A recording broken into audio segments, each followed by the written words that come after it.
Herra Klúðri gat bara ekki gert neitt svo vel færi.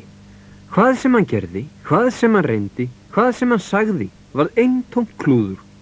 Algjört, helbert, fullkomið, endemis klúður. Hugsið ykkur til dæmis eitthvað jafn einfalt og að reka nagl í vegg. Hvernig nú hægt að klúðra því að reka nagl í vegg? Herra Klúðri gat klúðrað í. Og gerði það oft. Hugsið ykkur til dæmis eitthvað jafn einfalt og að fara í frakkann sinn. Hvernig nú hægt að klúðra við að fara í frakkann sinn? Nú jæja, sjáðu bara sjálf.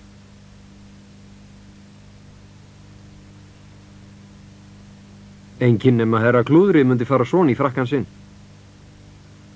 Hugsið ykkur til dæmis eitthvað jafn einfalt og að fara í gönguferð. Hverju nú hægt að klúðra við að fara í gönguferð? Setjum nú svo að fæturni vildu halda í eina átt, en maður ætlaði sjálfur í aðra átt. Þá yrði úr því klúðursleg gönguferð. Vestlings herra Klúðri gekk alltaf í aðra átt en hann ætlaði sér. Jæja, ykkur langar líklega til að vita hvar herra Klúðri býr. Hann býr í húsi við sjóinn, nálægt bæ sem heitir Sæbær. Húsið hans herra Klúðra átti víst að vera upp í sveit, en herra Klúðri sem byggði húsið sitt sjálfur klúðraði staðarvalinu. Það sjálfsögðu.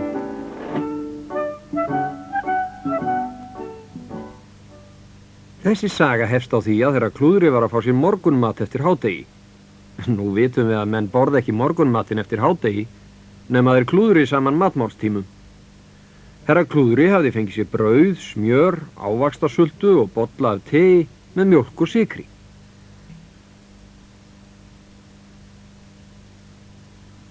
Hann smurði smjörin á borðið og síðan smurði hann sultun á diskinn og svo hellti hann mjólkin á brauðið og næst fyllt hann bollan á sykri og þar næst hellt hann tein á brauðið. Hvílíkur endemis saman klúðraður morgunmatur. Þetta kvöld eftir morgunmat fór hann í gönguferð eftir ströndinni hjá húsinu sínu til að örva matarlistina fyrir kvöldmatinn.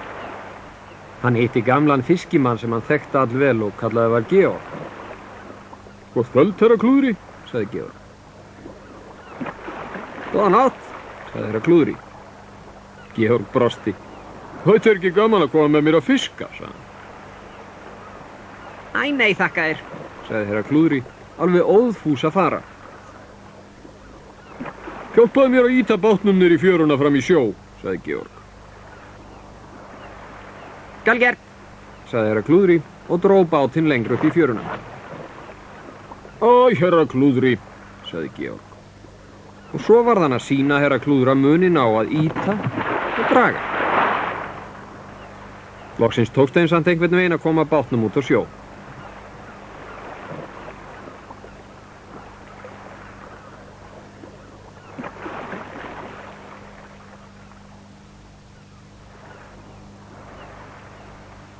Nú skulum við fiska, sagði Georg og renndi færi út fyrir borðstokki.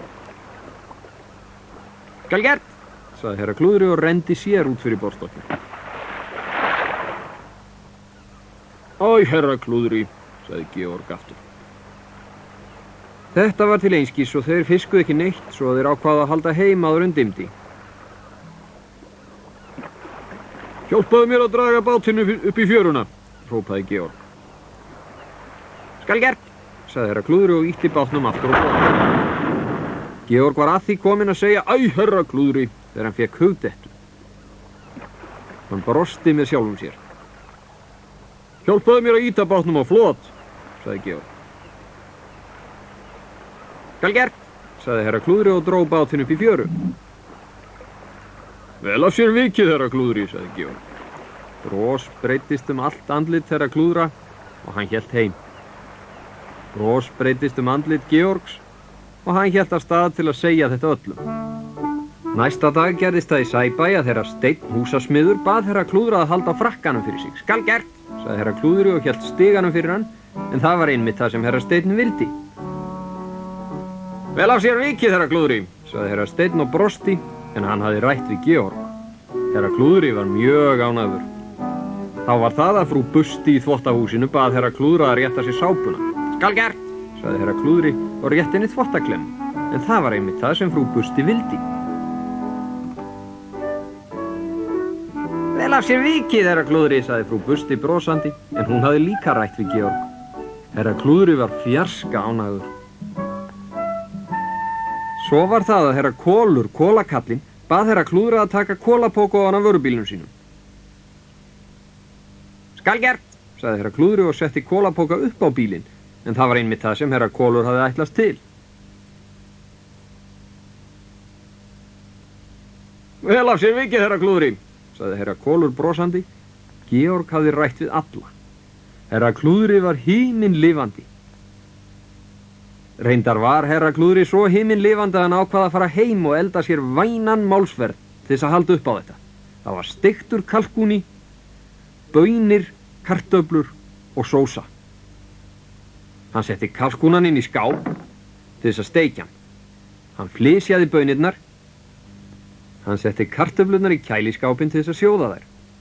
Og vitiði hvað hann gerði svo? Hann reyndi að skera sósuna í sneiðar. Æ, herra Klúðri.